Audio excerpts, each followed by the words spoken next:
नमस्कार श्रोते हो. राम राम बालमित्रांनो. कसे आहात? मजेत ना? आज अर्चनाताई आपल्यासाठी घेऊन आली आहे श्यामची आई या पुस्तकातील गोष्ट क्रमांक 16.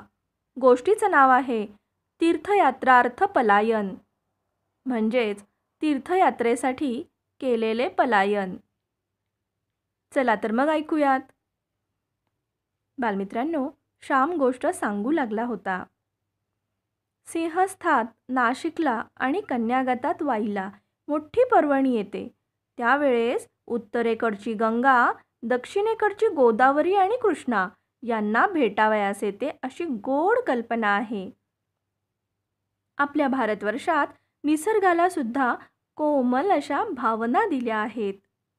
निसर्गाला सुद्धा कोमल भावना. किती सुरेख कल्पना. निसर्गाला मानवी कुटुंबातला बनवला आहे. दूर दूरच्या नद्याही आपले एकत्व ओळखून एकमेकांना भेटावयास येतात. मग माणसांनी भेदभाव का करावे? भेदभाव विसरून, मतभेद विसरू का नयेत? हा महाराष्ट्रीय, हा गुजराती, हा बंगाली, हा मद्रासी, हा पंजाबी, हा परदेशी असे प्रांतिक भेद आपण व्यवहारात किती आणतो. परंतु आपल्या थोर पूर्वजांनी सर्व भारताचे ऐक्य नाना रीतीने आपल्या मनावर ठसवण्याचे प्रयत्न केले आहेत. स्वतःचे स्वतंत्र अस्तित्व राखूनही मधुर मिलन करता येते. गंगा सागराला मिळालेली आहे आणि तिला स्वतंत्र अस्तित्व आहे. भेदात अभेद पाहणे ही पूर्वजांची थोर दृष्टी होती. त्या वर्षी कन्यागत असल्यामुळे वाईला हजारो स्त्री पुरुष यात्रेला जात होते. आमचा लहानसा पालगड गाव हा वाईपासून किती दूर, परंतु आमच्या गावाहून बैलगाड्या करून कितीतरी लोक जात होते. माझे एक चुलत आजोबा, माझ्या आईचे चुलते, त्यांच्या पत्नी आणि इतर गावातील बरीच मंडळी जाण्याचे ठरत होते. चांगल्या 10-12 गाड्या एकदम निघणार होत्या. पालगड ते खेड आणि खेड ते चिपळूण असे मुक्काम करीत त्या गाड्या जाणार होत्या. वाटेत रानात उतरावे, नदी काठी मुक्काम करावा, पिठले भात करावा, जेवावे आणि पुढे जावे असे करीत मंडळी जाणार होती. अशा प्रवासात खूप मजा येते. मोटारीने धावपळ करीत जाण्यात आपण सृष्टीशी एकरूप होत नाही. सृष्टीमाईजवळ 1 मिनिट उभे राहावे आणि जावे, त्यात किती आनंद. आईच्या मांडीवर लोळावे, तिच्याजवळ बसावे, खेळावे, यातील सुख आहाहा, त्याचे वर्णन का करता येईल. निसर्ग ही आपली माताच आहे.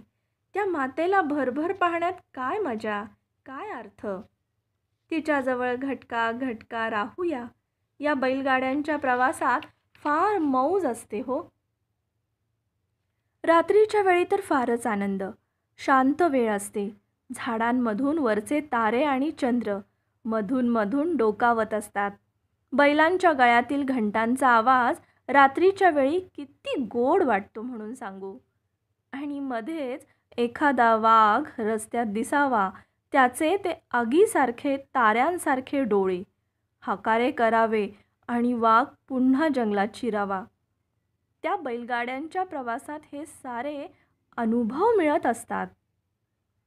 लहानपणी माझ्या ठिकाणी भक्ती फार असल्यामुळे मलाही वाटले की आपणही वाईस या सर्वांबरोबर जावे. मी आईच्या पाठीमागे लागलो होतो, परंतु माझे कोणी ऐकेना. मला फार वाईट वाटले. मी आईला म्हटले, आई जाऊ दे ना मला. मी वाटेत हट्ट करणार नाही, खोल पाण्यात जाणार नाही. तात्या म्हणजे माझे चुलत आजोबा, तात्या सांगतील तसा वागेन. भाऊंना सांग, भाऊ म्हणजे माझे वडील, वडिलांना सांग म्हणजे ते नाही म्हणणार नाहीत. आई, त्या पोथीत स्नानाचे महत्त्व आहे म्हणून मी माघ स्नान, कार्तिक स्नान सारी केली. मला गंगेचे स्नान करून येऊ दे ना ग. तुझा मुलगा पुण्यवान नको का व्हायला. आई म्हणाली, श्याम, अरे आत्ताच जावे असे काही नाही हो. तू पुढे मोठा हो आणि जा गंगा गोदांना भेटायला. आज आपण गरीब आहोत. नाही म्हटले तरी 5-6 रुपये तुझ्याकरिता द्यावे लागतील. कोठून आणायचे बाळ पैसे. आई वडिलांची आज्ञा हीच तुझी कृष्णा, हीच तुझी गंगा गोदा हो. पुंडलिक आईबापाचे पाय सोडून समोर देव आला तरी उठला नाही. तो त्यांचे पाय चेपीत बसला, हो की नाही. परंतु मी म्हटलं, आई, ध्रुव तर आईबापांना सोडून गेला. पुराणात दोन्ही प्रकार आहेत. आई, पुढचे कोणी पाहिले आहे. चांगले करावयाचे मनात आले की लगेच करावे, त्याला वेळ बघत बसू नये असे त्या सत्यनारायणाच्या कथेत नाही का ग सांगितले. आई, जाऊ का. तात्यांना सांगितले तर ते मला फुक्कट सुद्धा नेतील. ते का पैसे मागतील. आजोबा आहेत ना ते. आई म्हणाली, अरे ते पैसे घेणार नाहीत हा त्यांचा मोठेपणा. परंतु असे आपण ओशाळवाणे जावे का. दुसऱ्यावर बोजा घालावा का.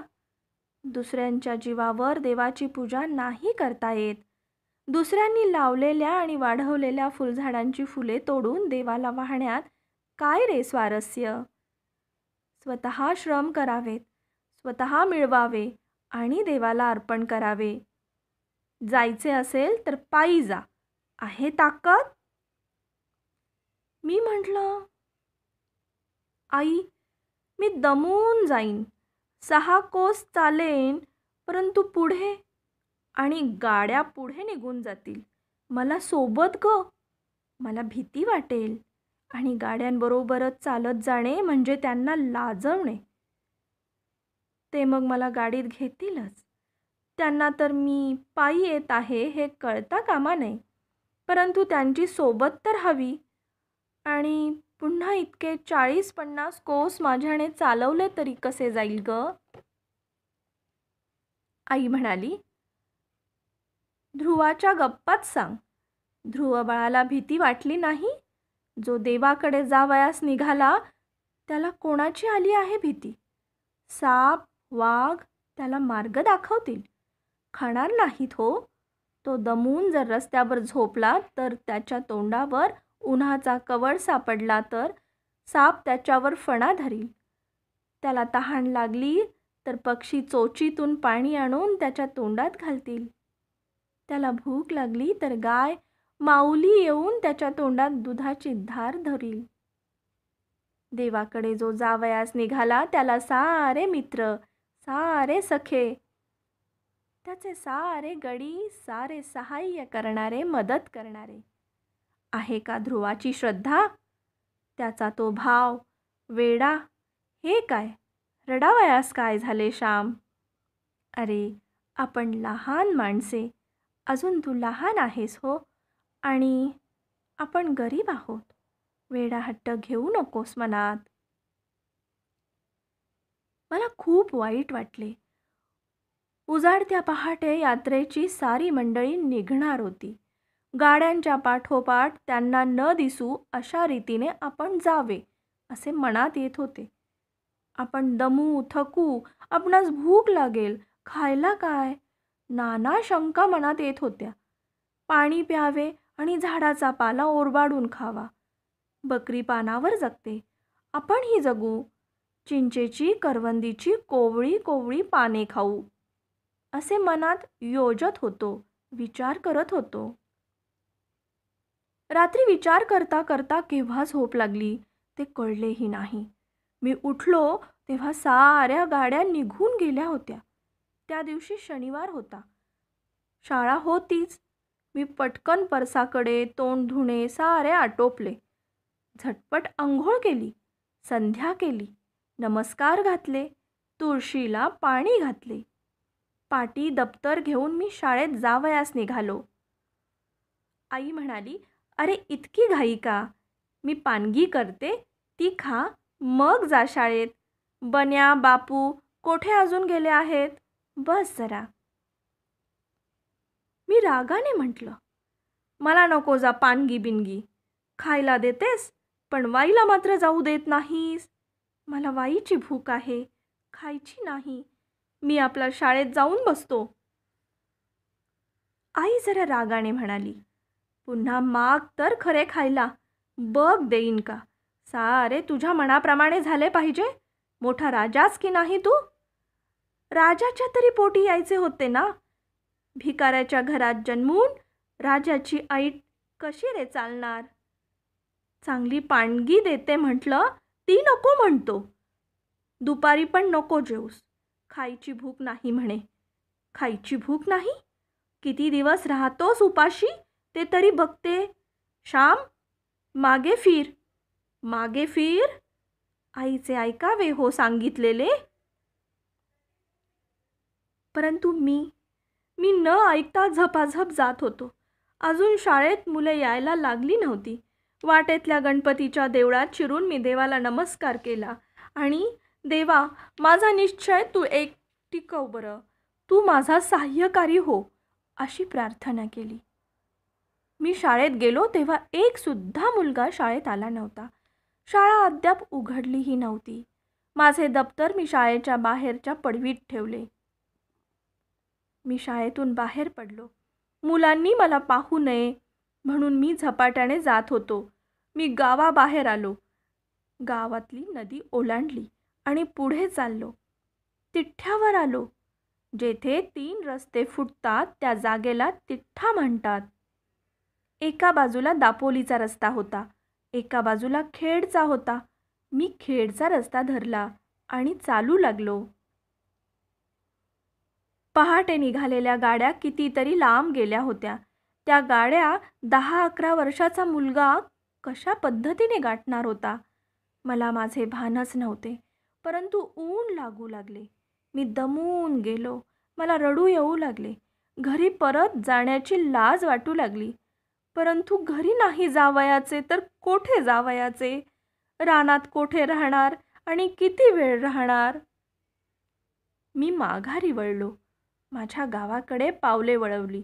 डोळ्यातून पाणी गळत होते, अखंड गळत होते आणि सूर्याच्या प्रखर किरणांनी ते वाळून जात होते. जणू काही सूर्याचे किरण माझे अश्रू पुशीत होते. भर दुपार होण्याची वेळ. सूर्य डोक्यावर आला. मी घामाघूम झालो. सकाळपासून पोटात काही नव्हते. मी पालगड गावाजवळ आलो. परंतु गावात शिरण्याची लाज वाटू लागली. स्वाभिमान म्हणे, गावात जाऊ नकोस, परत घरी जाऊ नकोस. पोट म्हणे, घरी जा, आई वाट बघत असेल. घरी जा श्याम, घरी जा. घरी न जाण्यात कसला आला आहे स्वाभिमान? आई वडिलांशी का स्वाभिमान दाखवायचा? प्रेम करणाऱ्यासमोर स्वाभिमान दाखवणं म्हणजे प्रेमाचाच अपमान आहे.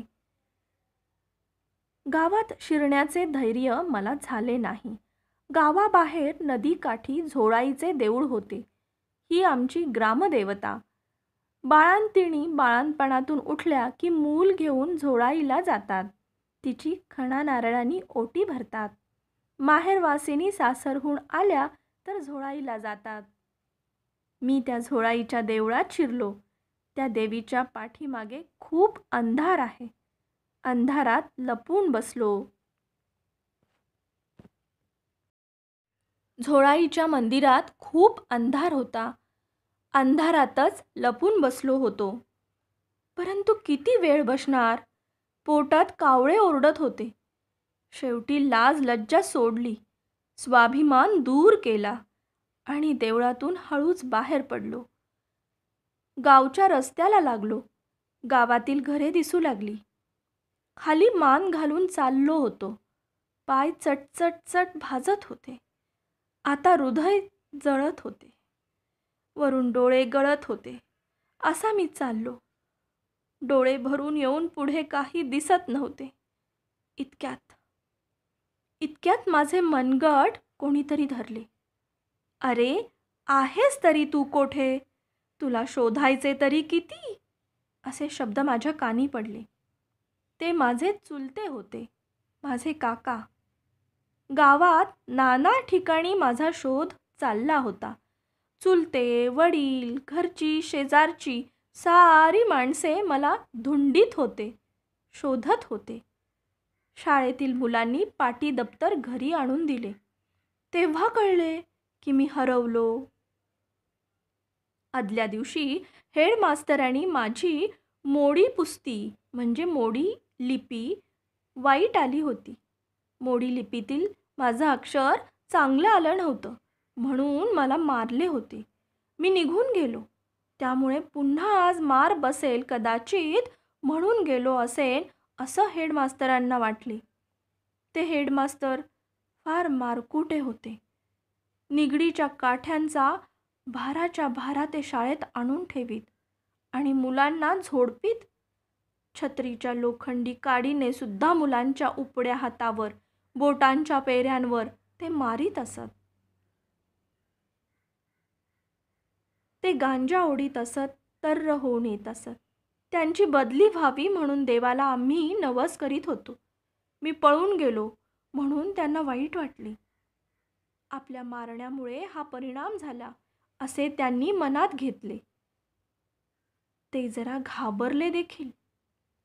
शाळा सुटल्यावर वडील जेव्हा चौकशी करू लागले तेव्हा वर्गातील मुलांनी आदल्या दिवशीच्या पुस्तीबद्दलच्या माराची हकीकत सांगितली. वडिलांना वाटले की माराला भिवून श्याम पळाला. वडील पहाटे उठवून मला घरी खरडे घासायला आणि कित्ता गिरवायला लावीत असत. अक्षर सुधारण्याचे प्रयत्न मी करीत होतो. मास्तरांनी उगीच श्यामला इतके मारले हो. पोरगा कोठे गेला? आता काही कमी जास्त झाले तर, न व्हावे ते झाले तर, असे शेजारी म्हणू लागले. हेडमास्तर म्हणाले, आजपासून तुमच्या मुलाला 4 बोटेही लावणार नाही. म्हणजे तर झाले ना. तुमची मुले चांगली व्हावीत म्हणून लावतो हात. मला त्यात काय मिळायचे आहे? तुमच्या मुलाला काठी म्हणून लावणार नाही बरं भाऊराव. परंतु वडील म्हणाले, पुन्हा लावणार नाही, परंतु आधी सापडू दे तर खरा श्याम. घरात जेवणे तशीच राहिली होती. आईच्या मनात मी वाईला जाण्यासाठी तर नाही ना पळून गेलो अशी शंका आली, परंतु तिने ती बोलून दाखवली नाही. तिला ते शक्य वाटले नाही. चुलत्यांनी माझी बकोटी धरून आणले. रस्त्यात मुलांची गर्दी. चोराला पाहावयास जसे लोक जमतात तसे मला पाहावयास मुलगे जमले सारे. वाटेत वडीलही भेटले. जा रे आपापल्या घरी, तमाशा का आहे इथे? वडील मुलांना रागाने बोलले. मुले निघून गेली. वडील माझ्यावर रागावले नाहीत. काही नाही. ती वेळ रागे भरण्याची नव्हती. मी दमलो होतो. घरी येऊन अंथरुणावर पडलो. थोड्या वेळाने वडील आले आणि म्हणाले, श्याम उठ बाळ. पुन्हा नाही हो मास्तर मारणार. अरे मास्तरांनी मारले तर असे पळून का जावे? आमच्या वेळेस तर घोडीवर सुद्धा चढवीत. मुलाला उलटे टांगून खालून मिरच्यांची धुरी घालीत आणि वर छड्या मारीत. माराला भिवून कसे चालेल? मास्तर मारणारच. मारणार नाही तो कसला आलाय मास्तर? उठ, हातपाय धू, तोंड बघ कसे झाले आहे, कोकंब्यासारखे लाल लाल. वाढ ग त्याचे पान आधी. मी उठलो, हातपाय धुतले. माझा पळण्याचे निमित्त परस्पर मास्तरांवर गेलेले पाहून मनात जरा बरे वाटले.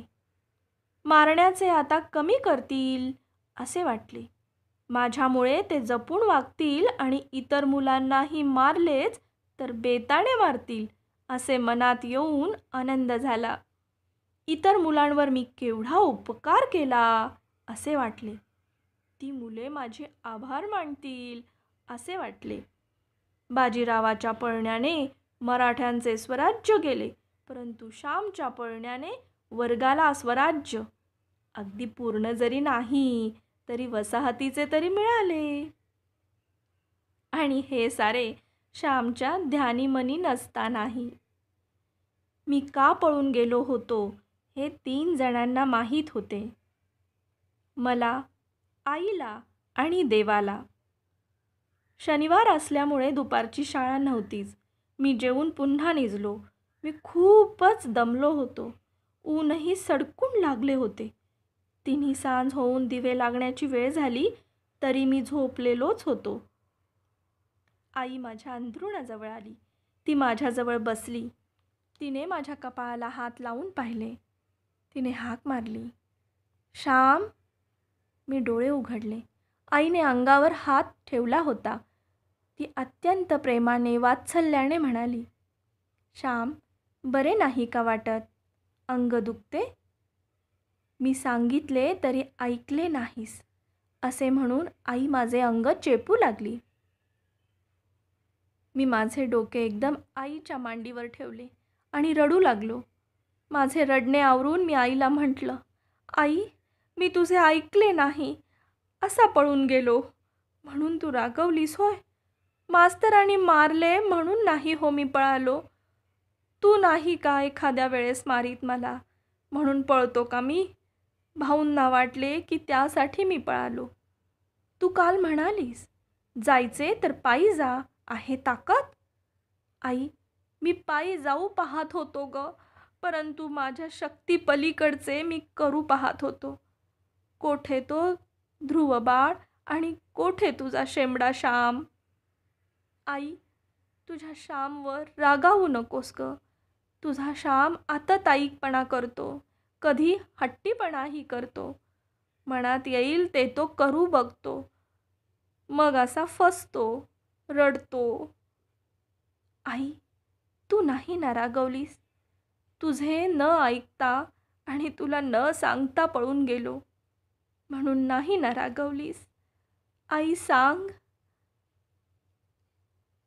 माझे तोंड कुरवाळून आणि माझे डोळे पुसून आई म्हणाली, "श्याम, मी का रागवेन बाळ? मला रागही आला नाही आणि तू पळून गेलास म्हणून तसे वाईटही वाटले नाही. तुझ्या काळजीमुळे वाईट वाटले ते वेगळे. तू लहान, तुझे कसे होईल या काळजीने माझे डोळे भरून येत होते.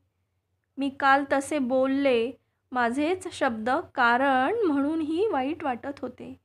परंतु तू पळून गेलास हे फार वाईट केलेस असे मनात येऊन सुद्धा वाईट वाटले नाही. श्याम, तू वाईट गोष्टीसाठी थोडाच पळून जात होतास. परवा गावातला तो कोणाचा मुलगा नाटक कंपनीत जाण्यासाठी पळून गेला, तसा का तू पळून जात होतास? नाही हो, तू देवासाठी पळून गेलास. देवासाठी पळून जात होतास. गंगेच्या स्नानासाठी पळून जात होतास.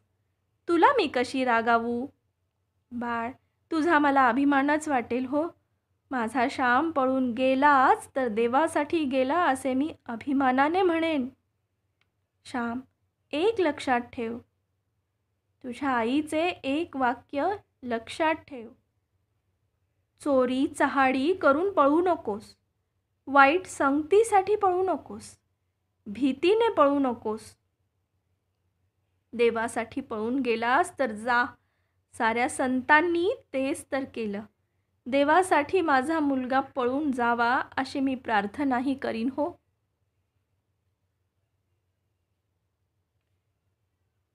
सारे मित्र शांतपणे श्यामची गोष्ट ऐकत होते. बालमित्रांनो, गोष्ट समजली का? बघा, काय सांगितलंय आपल्याला? चोरी कधीही करू नये. चहाडी ती देखील कधीच करू नये. नेहमी निर्भय राहावे. प्रत्येकाची बालमित्रांनो शक्ती वेगवेगळी असते. ती जाणून घ्यावी आणि आपल्या शक्तीला बघून त्या शक्तीचा अंदाज घेऊन आपली कामे करावीत, आपलं कार्य करत राहावं. आता बघा, लहान मुले मोठ्या माणसांप्रमाणे चालत चालत एका गावाहून दुसऱ्या गावी जाऊ शकतील का? किंवा वजनदार धान्य, भाजीपाल्याच्या मोठमोठ्या पिशव्या मोठ्या माणसांप्रमाणे लहान लेकरं उचलू शकतील का? तुम्हीच सांगा बरं. म्हणजे काय? आपल्याला आपली शक्ती ओळखता आली पाहिजे. काय करायचंय, काय करायचं नाही, हे आपल्याला ठरवता आलं पाहिजे. त्यासाठी आपल्या आईबाबांची, मोठ्यांची मदत घेता आली पाहिजे, मार्गदर्शन घेता आलं पाहिजे. हो की नाही? चला, आवडली का गोष्ट? श्रोते हो, श्यामची आई या पुस्तकातील गोष्ट क्रमांक 16, गोष्टीचं नाव तीर्थयात्रार्थ पलायन. ही गोष्ट आत्ताच आपण सर्वांनी ऐकली. गोष्ट सांगितली अर्चना अभिजित भांडारकर. बालमित्रांनो, उद्या आपण पुन्हा भेटणार आहोत एका नवीन आणि वेगळ्या गोष्टीसह. तोपर्यंत घरीच राहा, स्वस्थ राहा, मस्त राहा, काळजी घ्याल. शुभरात्री.